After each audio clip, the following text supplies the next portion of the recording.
ಪ್ರಾಯೋಜಕರು Basava residential school.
ನುಡಿದರೆ ಗುರುವಾಗಿ ನುಡಿಯಬೇಕು, ನಡೆದರೆ ಪರವಾಗಿ ನಡೆಯಬೇಕು, ನಡೆದರೆ ಪರವಾಗಿ ನಡೆಯಬೇಕು, ಕುಳಿತರೆ ಲಿಂಗವಾಗಿ ಕುಳಿತಿರಬೇಕು, ಕುಳಿತರೆ ಲಿಂಗವಾಗಿ ಕುಳಿತಿರಬೇಕು, ಇದ್ದರೆ ಜಂಗಮವಾಗಿ ಇರಬೇಕು, ಇದ್ದರೆ ಜಂಗಮವಾಗಿ ಇರಬೇಕು, ನುಡಿದರೆ ಗುರುವಾಗಿ ನುಡಿಯಬೇಕು, ನುಡಿದರೆ ಗುರುವಾಗಿ ನುಡಿಯಬೇಕು.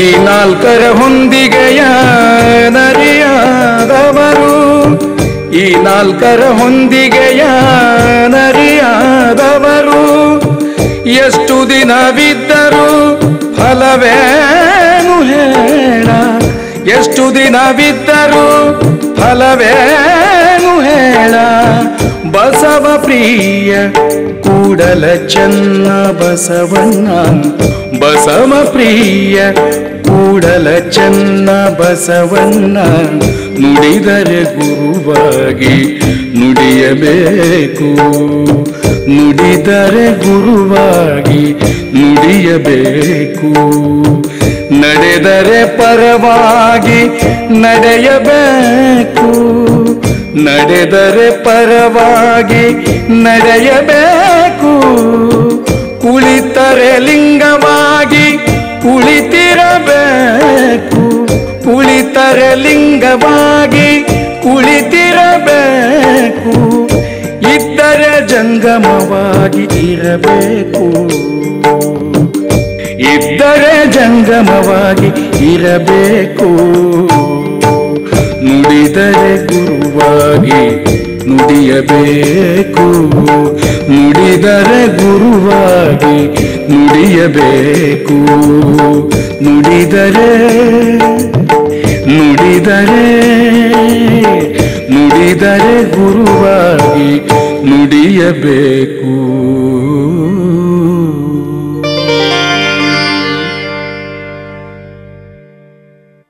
ಬದುಕಿಗೆ ಒಂದು ಚೌಕಟ್ಟಿಲ್ಲ ಅಂತ ಹೇಳಿದ್ರೆ ಆ ಬದುಕಿಗೆ ಒಂದು ಶಿಸ್ತು ಮತ್ತು ನಿಯಮಬದ್ಧತೆ ಕಂಡುಬರೋದಿಲ್ಲ. 12ನೇ ಶತಮಾನದ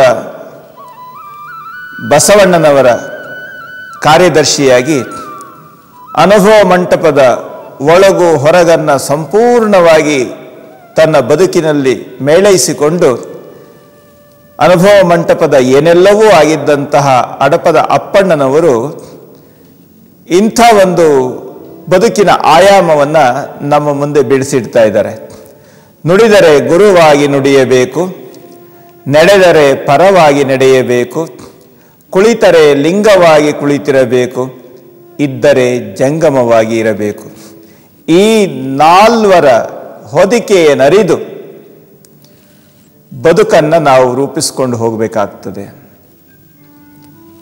ಆ ರೀತಿ ಬದುಕು ನಮ್ಮದಲ್ಲದೆ ಇದ್ರೆ ಈ 4 ಹೊದಿಕೆಯನ್ನರಿಯದವರು ಎಷ್ಟು ದಿನವಿದ್ದರೂ ಫಲವೇನು ಹೇಳ. ಬಸವಪ್ರಿಯ ಕೂಡಲ ಚನ್ನ ಬಸವಣ್ಣ. ಈ ಆಯಾಮದ ಚೌಕಟ್ಟಿನ ಅಂತರಂಗಕ್ಕೆ ನಾವು ಪ್ರವೇಶ ಮಾಡೋಣ. ನುಡಿದರೆ ಗುರುವಾಗಿ ನುಡಿಯಬೇಕು. ನುಡಿದರೆ ಗುರುವಾಗಿ ನುಡಿಯಬೇಕು ಅಂತ ಹೇಳಿದ್ರೆ ಗುರುಗಳು ಉಪದೇಶ ಮಾಡಿದ ಹಾಗೆ ಮಾಡ್ತಾ ಇರಬೇಕು, ಬಾಕಿಯವರು ಕುಂತು ಕೇಳಬೇಕು ಅಂತ ಅರ್ಥವಾ? ಗುರುವಾಗಿ ನುಡಿಯುವುದು ಅಂದ್ರೆ ಏನರ್ಥ? ಅದನ್ನ ನಾವು ನಮ್ಮ ಅಂತರಂಗದಲ್ಲಿ ತೆಗೆದುಕೊಂಡು ಸ್ವಲ್ಪ ನಾವು ಚಿಂತನೆ ಮಾಡೋಣ. ನುಡಿದರೆ ಗುರುವಾಗಿ ನುಡಿಯಬೇಕು. ಗುರು ಹೇಗೆ ನುಡಿತಾನೆ? ಶಿಷ್ಯನಿಗೆ ಅರ್ಥವಾಗುವ ಹಾಗೆ ಕಠಿಣವಾದ ಆಧ್ಯಾತ್ಮಿಕ ರಹಸ್ಯಗಳನ್ನು, ಬದುಕಿನ ಚಿತ್ರಗಳನ್ನು ಅತ್ಯಂತ ಸರಳವಾಗಿ ತಾಯಿ ಮಗುವಿಗೆ ಉಣಿಸುವ ಹಾಗೆ ಗುರು ಶಿಷ್ಯನಿಗೆ ಉಪದೇಶ ಮಾಡ್ತಾನೆ. ನುಡಿದರೆ ಶಿಕ್ಷಕನಾಗಿ ನುಡಿಯಬೇಕು ಅಂತ ಹೇಳ್ಬೋದಾಗಿತ್ತು, ಆದರೆ ಗುರುವಾಗಿ ನುಡಿಯಬೇಕು ಅಂತ ಯಾತಕ್ಕೆ ಹೇಳಿದ್ರು? ಅದನ್ನೂ ಒಂದು ಸ್ವಲ್ಪ ನಾವು ವಿಚಾರ ಮಾಡೋಣ. ಶಿಕ್ಷಕ ಶಾಸ್ತ್ರ ಗ್ರಂಥಗಳನ್ನು, ಪಠ್ಯಪುಸ್ತಕಗಳನ್ನು ಇಟ್ಟುಕೊಂಡು ಆ ಚೌಕಟ್ಟಿನಲ್ಲಿ ಅಷ್ಟೇ ಹೇಳ್ತಾನೆ. ಆದರೆ ಗುರು ತನ್ನ ಬದುಕಿನ ಸಾರ ಸರ್ವಸ್ವವನ್ನು, ತಾನು ಕಂಡುಂಡ ಬೆಳಕನ್ನು ಸಂಪೂರ್ಣವಾಗಿ ಶಿಷ್ಯನಿಗೆ ಉಪದೇಶ ಮಾಡ್ತಾನೆ. ಗುರುವಿನ ಮಾತಿನಲ್ಲಿ ಖಚಿತತೆ ಇರುತ್ತೆ, ಗುರುವಿನ ಮಾತಿನಲ್ಲಿ ಜೀವಂತಿಕೆ ಇರ್ತದೆ, ಜೀವಾಳ ಇರ್ತದೆ. ಮಾತು ಮಂತ್ರವಾಗುವುದು ಆ ಮಾತಿನಲ್ಲಿ ತನ್ನ ಸಾಧನೆಯ ಅನುಭವವನ್ನು ತುಂಬುವುದರಿಂದ. ಗುರುಗಳು ಶಿಷ್ಯನಿಗೆ ಮಂತ್ರೋಪದೇಶ ಮಾಡಿದ್ರು ಅಂತ ಹೇಳ್ತಾರೆ. ಅದರ ಅರ್ಥ ಏನು ಅಂತ ಹೇಳಿದ್ರೆ, ಶಿಷ್ಯನಿಗೆ ಮಾರ್ಗದರ್ಶನ ಮಾಡುವ ಮಾತುಗಳಲ್ಲಿ ತನ್ನ ಬದುಕಿನ ಸಂಪೂರ್ಣ ಅನುಭವದ ಸಾರವನ್ನು ತುಂಬಿ ಶಿಷ್ಯನಿಗೆ ಹೇಳಿದ್ರು ಅಂತ ಅರ್ಥ. ಅದರ ಅಭಿಪ್ರಾಯ ಏನು? ನುಡಿದರೆ ಗುರುವಾಗಿ ನುಡಿಯಬೇಕು ಅಂದರೆ ನಾವು ನುಡಿಯುವ ಮಾತಿನಲ್ಲಿ ನಮ್ಮ ಸ್ವಾನುಭವ ಮಡುಗಟ್ಟಿ ನಿಂತಿರಬೇಕು, ಅದು ಸತ್ವಪೂರ್ಣವಾಗಿರಬೇಕು. ಆ ಮಾತು ಜೊಳ್ಳಾಗಿರಬಾರ್ದು, ಪೊಳ್ಳಾಗಿರಬಾರ್ದು, ಮಾತು ಧ್ವನಿಯಾಗಬಾರದು, ಮಾತು ಮಂತ್ರವಾಗಬೇಕು. ಅರ್ಥಾತ್ ಅದರಲ್ಲಿ ನಮ್ಮ ಬದುಕಿನ ಜೀವಂತಿಕೆ ಮೇಳೈಸಿರಬೇಕು. ಇದು ನುಡಿದರೆ ಗುರುವಾಗಿ ನುಡಿಯಬೇಕು. ಈ ಬದುಕಿನಲ್ಲಿ ಈ ಆಯಾಮವನ್ನು ನಾವು ಜೋಡಿಸ್ಕೊಳ್ಬೇಕಾಗ್ತದೆ. 2ನೇ ಮಾತು, ನಡೆದರೆ ಪರವಾಗಿ ನಡೆಯಬೇಕು. ಪರವಾಗಿ ನಡೆಯಬೇಕು ಅಂದ್ರೇನು? ನಾವು ಹೇಳ್ತೇವೆ ಪರತತ್ವ ಅಂತ ಹೇಳ್ತೇವೆ, ಪರಬ್ರಹ್ಮ ಅಂತ ಹೇಳ್ತೇವೆ. ಅದರ ಅಭಿಪ್ರಾಯ ಏನು ಅಂತ ಹೇಳಿದ್ರೆ, ಪರ ಅಂತ ಹೇಳಿದ್ರೆ ಎಲ್ಲವೂ ತಾನಾಗಿ ಇದ್ದರೂ ಸಹ ಎಲ್ಲಿಯೂ ತನ್ನ ತನವನ್ನು ಬಿಂಬಿಸಿಕೊಳ್ಳದೆ ಇರತಕ್ಕಂತಹ ಒಂದು ಅತ್ಯದ್ಭುತವಾಗಿರ್ತಕ್ಕಂಥ ನಿಯತಿಯ ಶಕ್ತಿ ಇದೆಯಲ್ಲ, ಇದು ಪರ ಅಂತ ಅನ್ನಿಸ್ಕೊಳ್ತದೆ. ನಾವು ನಡೆದರೆ ಅಂತ ಹೇಳಿದ್ರೆ ನಾವು ಎಲ್ಲ ಕಡೆಯಲ್ಲಿ ನಮ್ಮ ಕ್ರಿಯೆಯಲ್ಲಿ ನಡೆ ಮತ್ತು ನುಡಿಯಲ್ಲಿ ಗುರುವಾದವನು ನಡೆಯಲ್ಲಿ ಪರವಾಗಬೇಕು. ನಾವು ಹೋಗುವ ಹಾದಿಯಲ್ಲಿ ಎಲ್ಲಿಯೂ ನಮ್ಮ ತನವನ್ನು ಬಿಟ್ಟು ಹೋಗಬಾರದು. ನಮ್ಮ ಬದುಕಿನ ಅಂತಃಸತ್ವವನ್ನು ಮಾತ್ರ ನಾವು ಬಿಟ್ಟು ಹೋಗಬೇಕು. ಈ ಜಗತ್ತಿನಲ್ಲಿ ಬೆಳಕು ಎಲ್ಲ ವಸ್ತುಗಳನ್ನು ತೋರಿಸುವಲ್ಲಿ ಸಫಲತೆಯನ್ನು ಕಾಣುತ್ತದೆ. ಎಲ್ಲ ವಸ್ತುಗಳನ್ನು ತೋರಿಸುವುದರಿಂದಲೇ ನಾವು ಬೆಳಕನ್ನು ಗುರುತಿಸ್ತೇವೆ. ಬೆಳಕನ್ನು ಸ್ವಂತವಾಗಿ ಪ್ರತ್ಯೇಕವಾಗಿ ನಾವು ನೋಡಲಿಕ್ಕಾಗೋಲ್ಲ. ಎಲ್ಲವನ್ನೂ ಆವರಿಸಿದ್ದರೂ ಏನೂ ಇಲ್ಲದಂತಹ ನೆಲೆ ಇದೆಯಲ್ಲ, ಈ ನೆಲೆ ಅದು ಪರದ ನೆಲೆ. ನಾವು ನಡೆದರೆ ನಮ್ಮ ಬದುಕಿನ ಅನುಭವದ ನೆಲೆಗಳು ಇನ್ನೊಬ್ಬರಿಗೆ ಉಪಕಾರಿಯಾಗುವಂತೆ ಅದನ್ನು ಮಾತ್ರ ಬಿಟ್ಟು ಹೋಗಬೇಕು. ನಮ್ಮ ಹೊರಗಿನ ವಿಚಾರಗಳನ್ನು ವಿಕಾರಗಳನ್ನು ಯಾವತ್ತೂ ದೂರ ಇಟ್ಟಿರಬೇಕು. ಈ ಒಂದು ವಿಶೇಷವಾದ ನಡೆ ನಮ್ಮದಾಗಬೇಕು. ಆ ನೆಲೆಯಲ್ಲಿ ನಾವು ಬದುಕನ್ನು ರೂಪಿಸಿಕೊಳ್ಬೇಕು. ಮೂರನೇದಾಗಿ ಹೇಳ್ತಾರೆ, ಕುಳಿತರೆ ಲಿಂಗವಾಗಿ ಕುಳಿತಿರಬೇಕು. ನಮ್ಮ ಸಾಧನೆಯ ಸತ್ವದಲ್ಲಿ ನಾವು ಕೂತ್ಕೊಂಡ್ರೆ ನಾವು ಯಾವತ್ತೂ ಸಹ ವಿಶ್ವಕೇಂದ್ರಿತವಾಗಿರ್ತಕ್ಕಂಥ ಮಹಾಶಕ್ತಿಯ ಹಾಗೆ ನಾವು ನಮ್ಮ ವಸ್ತು ನಿಷ್ಠಿತವಾಗಿರ್ತಕ್ಕಂಥ ವ್ಯವಸ್ಥೆಯಲ್ಲಿ ಕೂತ್ಕೊಳ್ಬೇಕು. ಅಂದರೆ ಕೂತ್ಕೊಳ್ಳೋದು ಅಂತ ಹೇಳಿದ್ರೆ ನಾವು ಮಾಮೂಲು ಶಾರೀರಿಕವಾಗಿರುವಂಥ ಕ್ರಿಯೆ ಅಲ್ಲ. ಕುಳ್ಳಿರುವ ಕ್ರಿಯೆ ಅಂತ ಹೇಳಿದ್ರೆ ನಮ್ಮ ಸಂಕಲ್ಪವನ್ನು ಸಾಧನೆ ಮಾಡುವಲ್ಲಿ, ನಾವು ಬದುಕನ್ನು ಪರಿಪೂರ್ಣವಾಗಿ ಎರಕ ಹೊಯ್ಯುವಲ್ಲಿ ನಮ್ಮ ಬದುಕಿನ ಕೇಂದ್ರ ಬಿಂದು ಯಾವ ಲಕ್ಷ್ಯ ಇರ್ತದೋ ಆ ಲಕ್ಷ್ಯದಲ್ಲಿ ನಾವು ಸ್ಥಿರವಾಗಿ ನಿಲ್ಲಬೇಕು. ನೋಡಿ, ಭೂಮಿ ಪ್ರತಿ ಸೆಕೆಂಡಿಗೆ 40 ಕಿಲೋಮೀಟರ್ ವೇಗದಲ್ಲಿ ತನ್ನ ಸುತ್ತ ತಾನು ಸುತ್ತಾ ಇದೆ.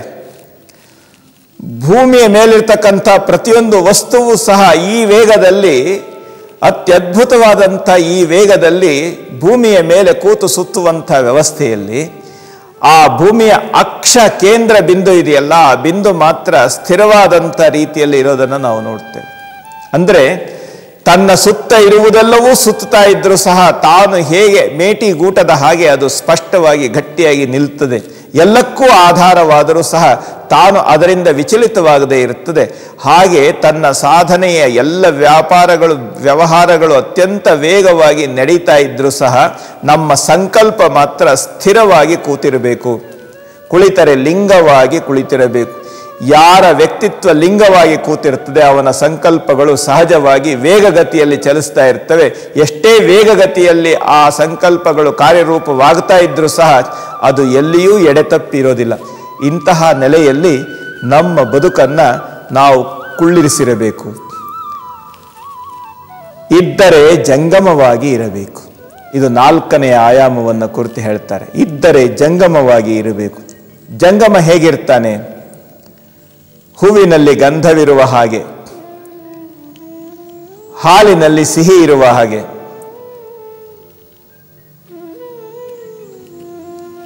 ಇದಕ್ಕಿಂತಲೂ ಇನ್ನು ಹೆಚ್ಚಿನ ಉದಾಹರಣೆ ಇನ್ನೇನು ಕೊಡ್ಲಿಕ್ಕೆ ಸಾಧ್ಯ? ಗಾಳಿಯಲ್ಲಿ ಗಂಧ ಬರ್ತದೆ, ಆದರೆ ಗಂಧ ತನ್ನ ಅಸ್ತಿತ್ವವನ್ನು ತೋರಿಸ್ಕೊಳ್ಳೋದಿಲ್ಲ. ಆದರೆ ಅದರ ಅನುಭವದಿಂದ ಅದು ತಾನು ಇದ್ದೇನೆ ಅಂತ ತೋರಿಸ್ಕೊಳ್ತದೆ.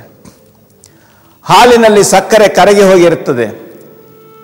ಸಕ್ಕರೆಯನ್ನು ಪ್ರತ್ಯೇಕವಾಗಿ ಗುರುತಿಸಲಿಕ್ಕೆ ಆಗದೇ ಇದ್ರೂ ಸಹ ಹಾಲಿನ ಕಣಗಳನ್ನು ಸಿಹಿಯಾಗಿ ಮಾಡುವುದರ ಮುಖಾಂತರವಾಗಿ ಆ ಸಕ್ಕರೆ ತನ್ನ ಅಸ್ತಿತ್ವವನ್ನು ಉಳಿಸ್ಕೊಂಡಿರುತ್ತದೆ. ಇದ್ದರೆ ಅಂದರೆ ಈ ಜಗತ್ತಿನಲ್ಲಿ, ಸಮಾಜದಲ್ಲಿ, ಬದುಕಿನಲ್ಲಿ ಇದ್ದರೆ ಅವನು ಹೇಗಿರಬೇಕು?